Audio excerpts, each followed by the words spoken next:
कि परमानंद महासुख की प्राप्ति के लिए जो अनन्य भाव से मेरा भजन करते हैं। ये अनन्य शब्द बार बार इसलिए परिचय दिला रहे हैं कि एक बार अनन्य हो जाओ। शरीर का राग, इंद्रियों में जो भोगों की सुख की लालसा है, और परिवार मित्र सुहृदजनों में जो स्नेह है, राग है, यही हमारा बंधन है। यही बंधन है। अगर इसको आप बंधन मान लेंगे तो मुक्त होने की इच्छा होगी, पर आपने तो इसे सुख मान लिया, बंधन मानते ही नहीं है, तो परिणामतः दुख ही दुख भोगते चले जा रहे हैं। कल एक भगत जी कह रहे थे अश्रु प्रवाह करते हुए, वृद्धावस्था है, मेरी पत्नी पधार गई, पर रात दिन उसकी याद आती है और मैं रोता हूं। विचार कीजिए, शरीर तो चला गया, लेकिन शरीर की स्मृति बनी है, और इतनी जोर की बनी है कि उनको असह्य हो रहा है वियोग। धन्यवाद का पात्र उसी समय जी हो जाता है जब ऐसी स्थिति प्रभु के लिए हो जाती है। सच्चिदानंद प्रभु की स्मृति में वो रोता है तो जगत पावन करने वाला बन जाता है। कोई भी निरंतर हमारे साथ नहीं रह सकता। हमारा शरीर भी हमारे पास नहीं है अब भी, केवल तुम मान रहे हो। ये प्रतिपल मृत्यु का ग्रास होता जा रहा है। जैसे अंजुली को चाहे जितना जोर बांध करके जल लो, वो जल क्षीण ही होता चला जाएगा। ऐसे ही तुम्हारी आयु प्रति क्षण नष्ट हो रही है, प्रति क्षण मृत्यु का ग्रास बन रही है। आपको समझ में नहीं आ रहा।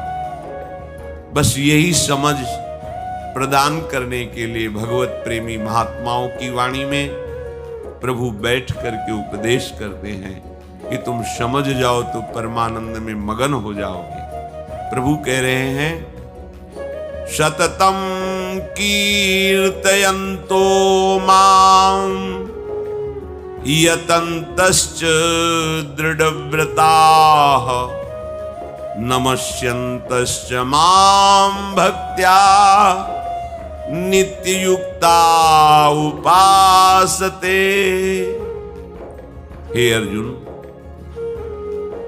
जो नित्य निरंतर मेरे में लगे हुए उपासक है, नित्य और निरंतर, ये बड़ी दुर्लभ बात है।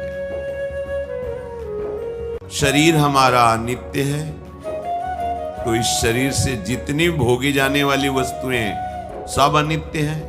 अनित्य माने नाशवान, और इससे जितनी क्रियाएं होती हो सब नाशवान है। नित्य हमारा स्वरूप है, नित्य हमारे आनंददाता प्रभु हैं। यदि इस नित्य संबंध को नित्य से कर लिया जाए तो निरंतर भजन होने लगे। पर हम अपने स्वरूप को जो नित्य है उसको भूलकर अनित्य शरीर, अनित्य संसार में सुख खोजने की वृत्ति से लग गए, इसलिए अब भजन नहीं होता। क्योंकि जहां सुख वांछा प्रकट होती है वहां पाप भावना जागृत हो जाती है। जितने पाप होते हैं वह स्वसुख वांछा से होते हैं। स्वसुख वांछा ये आसुरी भाव है। आशु कहते हैं प्राणों को, जो केवल अपने प्राणों के पोषण में लगे हैं, केवल इंद्रियों के भोगों में लगे हैं। वो अनित्य में लगने के कारण प्रभु का जो नित्य स्वरूप है, नित्य संबंध है, वो निरंतर भजन नहीं कर सकते। इसलिए पहले भजन करने के लिए हमें आवश्यक है अनित्य वस्तुओं को अनित्य मानना। यदि गलती को गलती मान लोगे तो सुधार हो जाएगा, और गलती को गलती ना मानकर उसे गुण बुद्धि से तो कभी सुधार होने वाला। हम लोगों की सबसे बड़ी गलती ये हो गई है कि शरीर को मैं मान करके भोगों में सुख है, स्नेह संसार में सुख है, बस ये बहुत बड़ी भूल है और सब हम इसी में विचर रहे हैं। ऐसा नहीं है कि कोई 2-4 से भूल हुई हो। भूमि परत भा ढावर पानी, तिम जीवहि माया लपटानी।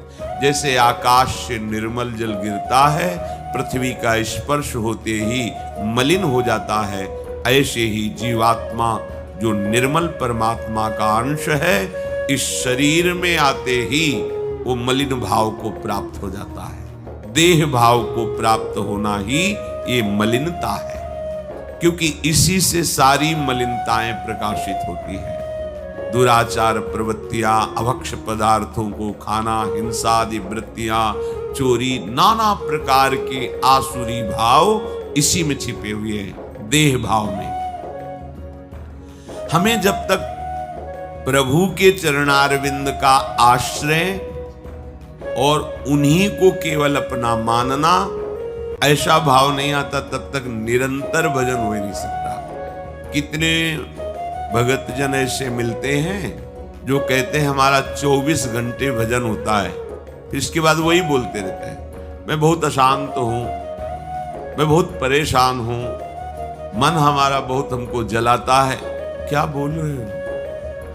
निरंतर भजन और ये स्थिति मजाक कर रहे